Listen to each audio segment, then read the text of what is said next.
Assalamualaikum warahmatullahi wabarakatuh.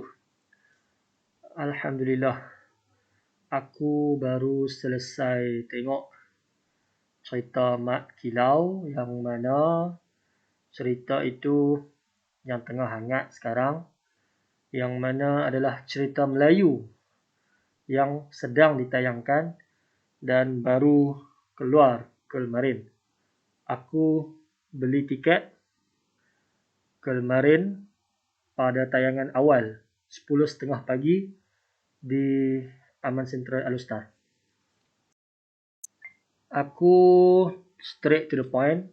Aku tak suka cerita balik apa yang orang dah tahu. Contohnya berkaitan sinopsis, berkaitan siapa pelakon dan sebagainya, pasal latar filem, latar belakang filem, pengarah dia siapa.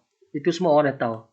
Aku nak bagi review secara pendapat peribadi aku. Sebelum itu, aku nak bagi tahu mungkin ada yang bersetuju dan ada yang tidak bersetuju dengan pendapat peribadi aku.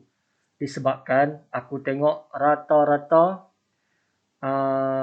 review filem tempatan yang dikenali ramai review filem ni tinggi, rating tinggi. Bagi pendapat aku pula, aku tidak meletakkan rating tinggi disebabkan aku ada pendapat aku sendiri. Yang pertama, okey, sebelum aku teruskan dengan pendapat peribadi aku, rating aku bagi 6/10. Okey, dengar. Kenapa aku bagi 6/10?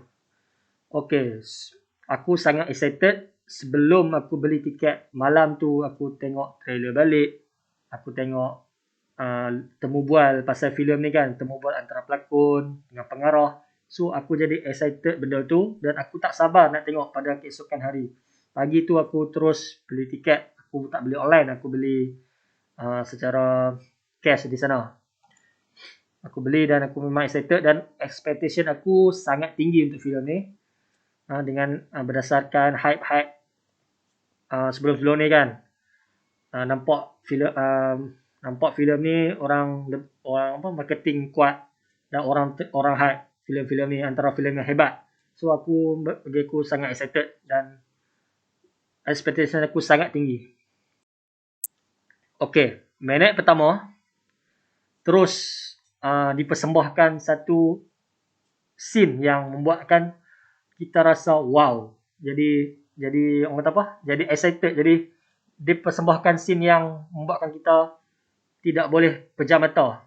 Dia terus mempersembahkan kepada kita satu scene yang membuatkan kita macam tu, kita terkejut. Kita tidak rasa nak pergi ke tempat lain, kita nak fokus. Scene itu bagus. Tetapi idea tu cantik. Ya, idea tu menarik, membuatkan penonton tergamam seketika. Tetapi ketika scene itu yang tidak berapa seronok, shot kamera agak terlampau jauh. Maksudnya, kamera agak terlampau jauh dan penonton dapat melihat scene itu dalam suasana yang jauh. Ibarat kita sedang melihat pelakon-pelakon sedang berlakon. Kita dapat melihat suasana itu berlaku di satu set penggambaran, bukan di dalam satu reality, bukan dalam filem.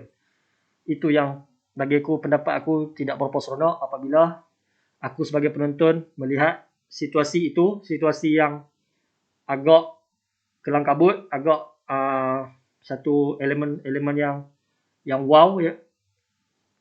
Tapi sebagai penonton aku nampak scene itu ibarat para pelakon sedang berada di set penggambaran.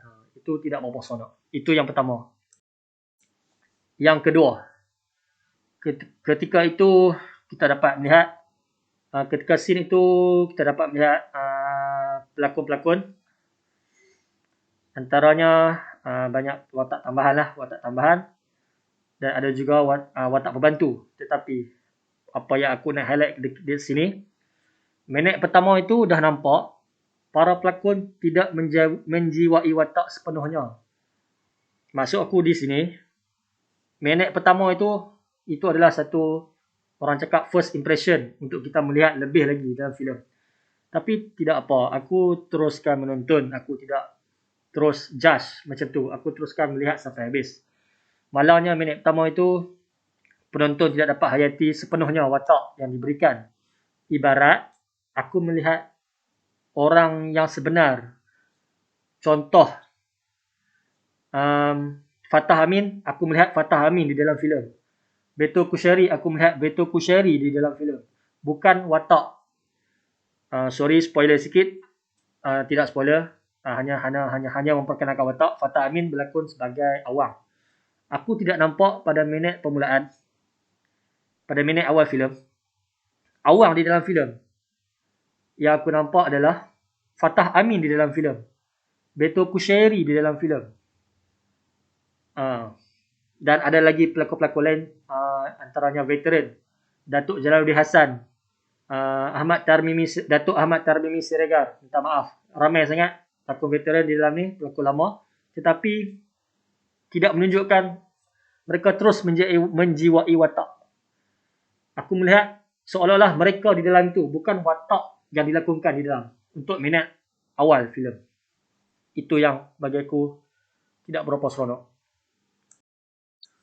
Tetapi aku berasa lega pada minit awal itu apabila muncul watak dari negara seberang, iaitu seperti kita tahu Yayan Nurhian yang berlakon sebagai Toga. Apabila Toga muncul, aku berasa sedikit lega kerana wataknya sangat menjadi, feel-nya sangat sampai. Aku tidak nampak Yayan Nurhian, tetapi aku nampak adalah Toga. Tahniah dan syabas untuk Yayan Nurhian. Itulah membezakan antara kualiti pelakon-pelakon yang kita ada. Kita boleh nampak di situ. Aku agak kecewa dengan apa yang dipersembahkan oleh para pelakon baru atau lama atau veteran, kerana tidak menampilkan persembahan yang cemerlang. Bagi aku, pelakon yang baik adalah minit pertama, ataupun walaupun dia berlakon hanya seminit, 2 minit atau 10 saat, dia dah dapat menjiwai watak. Itu adalah pelakon yang terbaik.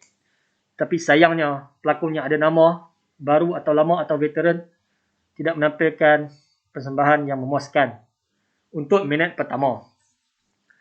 Dan jalan ceritanya juga untuk sejam pertama, aku nampak jalan ceritanya ibarat skip.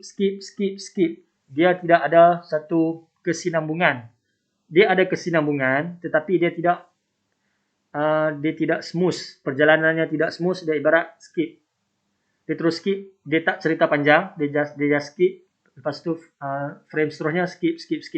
Ibarat macam nak cepat. Itu yang aku nampak dalam cerita ini untuk sejam pertama. Nampak dia tidak berapa susun. Dia nampak skip. Lepas ni cerita ni, dia skip. Untuk sejam pertama.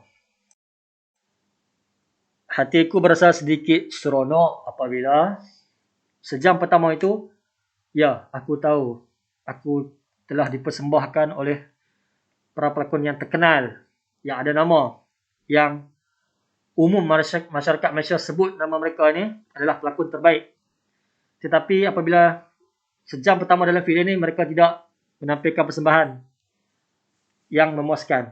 Tetapi hati aku sedikit lega apabila muncul seorang pelakon yang bernama Johan Asari yang muncul sebagai watak. Aku tak ingat nama dia, Yasin kot. Nama dia watak Yasin. Apabila Johan Asari muncul, wow, feel dia sangat sampai. Dengan lontaran dialog, dengan ekspresi muka, dengan feel dia sangat menjadi watak tu. Aku tidak nampak Johan Asari, tetapi nampak Yasin. Bagi aku semasa dia muncul, dia adalah pelakon terbaik ketika itu. Antara kesemua yang ada di situ semasa itu. Okey, semuanya cerita berdasarkan sejam yang pertama. Bagi aku muka aku serius ketika itu. Aku cuma fokus sehingga habis cerita. Aku menunggu kecemerlangan cerita ini. Selepas jam, barulah aku nampak watak-watak yang dipersembahkan oleh para pelakon menjadi. Feelingnya sampai, ekspresinya sampai, semuanya sampai. Selepas sejam pertama. Selepas jam lah maksudnya Fatah Amin, Beto Kusheri, apa lagi selain daripada tu. Ramai lagi pelakon bantu lain. Selepas sejam pertama barulah aku nampak watak itu hidup. Selepas sejam pertama aku tidak nampak watak itu hidup, dan aku cuma nampak Fatah Amin dan Beto Kusheri dan lain-lain lah. Sorry, aku tak ingat nama watak pelakon-pelakon itu yang aku dapat sebut. Untuk sejam pertama mereka kurang memuaskan. Untuk lepas jam, alhamdulillah mereka telah berjaya feel watak dengan baik. Adi Putra bagi aku keseluruhan cerita dari mula sampai habis, dia berlakon tidaklah sangat baik, tetapi dia memuaskan. Dia kalau graf dia tidak macam tu, tetapi dia macam tu. Dia sama saja, dia konsisten dari mula. Dia dapat feel watak itu dan dia cepat sampaikan watak itu. Dia cepat feel. Dia tidak nampak dia seorang Adi Putra. Nampak dia feel watak itu dengan baik, cepat. Pemilihan Adi Putra bagi aku sesuai. Aku setuju. Disebabkan dia berjaya mempersembahkan sisi seorang yang bernama Mat Kilau, yang handal bersilat, yang tenang, yang bijak, menggunakan akal, dan seorang yang kuat agama, kuat iman. Okey, apa yang aku nak puji di sini, scene fighting dia sangat bagus. Scene fighting agak banyak, dan apa yang aku suka, scene fighting dia kita nampak detail. Apabila scene fighting berlaku, pada permulaan scene fighting kita dipersembahkan agak menarik. Apabila scene fighting berlaku antara pihak pertama dan pihak kedua, kamera itu didekatkan. Jadi kita akan nampak tumbukan itu kena ke arah pihak lawan dengan dekat. Kita nampak jelas dan kita dapat menikmati scene fighting itu dengan baik. So bagiku sangat best sebab kita boleh nampak dengan jelas, dan tumbukan, tepisan dan pukulan-pukulan itu sangat baik, ditambah pula dengan elemen-elemen efek bunyi. Itu sangat menarik. Aku nak puji Adi Putra. Dia berjaya membawa watak dengan baik. Apabila dia berjaya mempersembahkan seni berlawannya, seni fighting dia. Bagi aku, dia antara dalam filem ini antara pelakon yang menunjukkan skill berlawan yang kemas dari segi seni persilatannya. Tumbukannya kemas, gerakannya kemas. Memang sesuai sangat-sangat menjadi watak utama dan berlakon sebagai Mat Kilau. Untuk overall cerita, pelakon terbaik bagi aku bukanlah watak utama. Watak utama maksud aku di sini Adi Putra, Fatah Amin, Beto Kusheri. Itulah antara watak utama dan yang lain adalah pembantu. Bagi aku mereka bukanlah pelakon terbaik. Mereka, contoh macam Beto Kusheri. Pada permulaan cerita dia feel dia kurang sampai. Sebab ada satu temu bual bersama Beto Kusheri, boleh tengok di YouTube. Ada satu temu bual dengan antara media. Beto Kusheri mengatakan dia tidak dapat masa yang cukup untuk menghayati watak. Dari situ aku faham kenapa pada permulaan cerita aku tak nampak watak dalam filem oleh Beto Kusyari. Sebab aku nampak first adalah Beto Kusyari dan selepas jam alhamdulillah aku dah nampak dah uh, watak itu hidup. Beto Kusyari aku nak puji ada satu scene, aku tak mau spoiler. Scene itu antara scene itu dipaparkan di Beto Kusyari dengan Yayan Ruhian. Di situ aku nampak ilmu skill lakonan Beto Kusyari berada di tahap yang tinggi lah, melebihi Yayan Ruhian pada ketika itu. Cuma tak banyak yang dia boleh dipertunjukkan kepada kita. Tak banyak tempat yang menunjukkan Beto Kusyari ini adalah tahap tertinggi dari orang lain. Tapi ada satu scene tu bagiku dia menunjukkan skill lakonan yang tahap tinggi melebihi Yayan Ruhian. Kita tahu Yayan Ruhian adalah world class actor. Tapi masa ketika itu Beto Kusyari menunjukkan dia adalah terbaik ketika itu. Seorang pelakon yang baik apabila dia masuk dalam cerita pada permulaan sehingga habis, dia konsisten dalam lakonan. Apa yang aku nampak yang konsisten dalam lakonan, aku boleh sebut. Yang pertama, Yayan Ruhian. Yang kedua, dia punya pembantu. Aku tak ingat nama dia. Kalau dah tengok filem ni, Yayan Ruhian ada seorang pembantu. Pembantunya berpakaian macam dia juga, tapi membantu dia, membuat kerja macam lebih kurang dia. Yang kedua, Johan Asari. Johan Asari mungkin screen time dia tak banyak. Dia punya screen time dia kurang lah daripada watak-watak lain. Macam Fatah Amin banyak juga. Hadi Putra of course sebab dia watak utama kan, main character, hero. Johan Asari ni aku puji sebab setiap scene yang dipersembahkan semua menjadi. Semuanya sampai. Tahniah Johan Asari. Selain tu aku nak puji yang berjaya konsisten dalam lakonan ni adalah Farid Amirul. Farid Amirul berlakon watak sebagai penjahat. Penjahat apa? Nanti tengok cerita ni. Untuk mesej cerita ni pula sangat kuat. Dialog-dialog dia sangat padu. Apa yang aku suka, dialog yang dilontarkan oleh Mak Kilau, lakonan Hadi Putra, dialog-dialog Fatah Amin dan lain-lain. Antara dialognya dia berseni tau. Dia bukan dialog yang kita bercakap harian ataupun macam kita tengok filem Melayu biasa. Dia adalah dialog yang berseni. Dia ada kesenian dia. Dia ada bunga-bunga di situ. Dia tidak cakap straight. Dia ibarat macam ada satu pembayang. Lepas tu dia baru menjelaskan. Dia ada satu bunga. Itu yang best. Dia tidak straight. Itu menarik. Selain itu ditampilkan satu scene yang berani oleh pengarah, iaitu ada satu scene yang mana menunjukkan benda yang berlaku daripada dulu sampai sekarang. Kenapa penjajahan negara ini berlaku? Penjajahan dunia berlaku. Benda itu kita dah maklum, tapi aku tak mau sebut. Benda itu sangat besar sehingga kesan dia sampai sekarang. Dan clue dia adalah sehingga sekarang dia macam ni. Orang dapat tahu satu gerakan ini.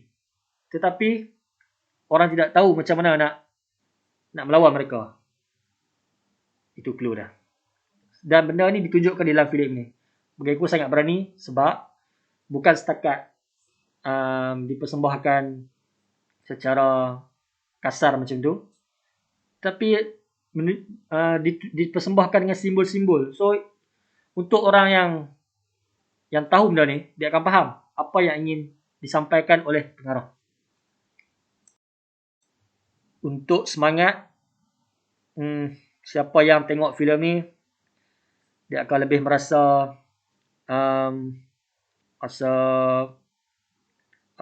bangga, rasa bersyukur kita dapat merdeka dan kita dapat menikmati hidup yang sekarang. Kita dapat merasai bagaimana susah payah nenek moyang kita dahulu pendekar kita dahulu, pejuang-pejuang kita dahulu untuk melawan penjajah-penjajah. Dan diselitkan juga mesej-mesej sindiran. Contohnya, kenapa Melayu mudah dijajah? Kenapa Melayu lemah? Kenapa Melayu boleh jadi kuat? Apa kelemahan orang Melayu? Apa kekuatan orang Melayu? Ada dijelaskan dalam filem ini. Aku tidak mahu menyentuh color grading. Pada permulaan filem, aku rasakan color grading itu agak kurang. Tetapi bila perjalanan filem berlaku secara sejam lebih, aku rasakan color grading itu sesuai dengan kehendak filem ini. Kena dengan temanya. Tema yang mana Melayu dahulu, zaman dahulu. Bagi aku, color grading itu kena. Sesuai. Dalam filem ini kita nampak ilmu persilatan itu digunakan dan kekuatan orang Melayu dalam ilmu persilatan dan kekuatan orang Melayu dari segi rohani, dalaman. Dan itu menunjukkan, dalam filem ini jelas menunjukkan, walaupun kita tidak mempunyai senjata yang canggih, tapi kita boleh melawan. Kita boleh melawan orang Inggeris yang mempunyai senjata yang lebih canggih. Aku secara overall berpuas hati dengan filem ni dari segi jalan penceritaan, dari segi shot kamera cantik, dari segi fighting. Cuma aku kurang seronok lah bab lakonan. Kerana apa? Lakonan overall cantik, tetapi apabila permulaan pun dah tidak ambil serius, bagi aku itu tak berapa setuju lah. Sebab ini adalah satu filem yang besar, satu filem yang boleh cakap orang tertunggu-tunggu. So jadi bagi aku kalau boleh lebih serius lah. Itu benda basic. Sebabkan kita ada pelakon-pelakon yang hebat, pelakon yang ada nama. Jadi rugilah kalau tidak dipersembahkan dengan baik. Selain itu, kena ambil berat juga bab pelakon-pelakon lain, pelakon-pelakon pembantu lain yang mana muncul hanya beberapa saat atau beberapa minit. Seperti askar upahan, askar tambahan, orang kampung. Sangat penting untuk mengambil pelakon-pelakon yang betul-betul berbakat. Walaupun orang kampung, askar upahan, apabila mengambil pelakon yang tidak berbakat, ia agak menurunkan rating cerita ini. Apabila kita sudah dapat feel, pelakon-pelakon semua dah hebat. Tetapi bila muncul satu atau dua watak yang tiba-tiba kita rasa, oh ini tak sampai. So dia akan menurunkanlah graf cerita ini. Harap sangat selepas ini apabila buat filem, kita ambil serius sebab, okey, kita tahu pelakon semua dah berbakat. Tetapi jangan lupa pelakon-pelakon pembantu yang lain ataupun ekstra, kalau boleh carilah yang berbakat juga supaya tidak menurunkan kualiti filem. Dan aku mengucapkan tahniah kepada semua yang terlibat yang menjayakan filem ini, menghasilkan filem yang hebat, yang mana mungkin ada yang tahu sosok pahlawan yang bernama Mat Kilau ini. Mungkin ada yang tahu, mungkin ada yang tidak tahu. Dengan filem ini, kita dapat mengenali serba sedikit pasal sosok pahlawan kita terdahulu. Yang mana membantu kita merasai kemerdekaan sekarang. Antaranya. Jadi jelaslah kenapa aku bagi 6/10. Kalaulah pelakon-pelakon menunjukkan watak yang berkesan pada permulaan, aku tidak kisah kalau watak-watak itu dilakonkan oleh pelakon yang tidak ada nama, pelakon baru. Kita tahu mereka itu baru dan mereka baru nak belajar, baru nak meningkat naik. Tapi apabila pelakonnya ada nama, bagi aku itu tak berapa seronok lah. Overall cerita ni okey, tapi disebabkan pelakon, aku bagi 6/10. Bukan sekadar sebab pelakon, disebabkan permulaan sejam pertama itu nampak cerita ini ibarat nak skip, nak cepat. So tak nampak perjalanan cerita dari awal, tak nampak dia punya, orang kata apa, step by step dia tu. Dia nampak skip terus nak cepat. So bagi aku itu tak berapa best, tapi lepas jam, aku dah nampak dah. Dah nampak dah dia punya kekemasan itu.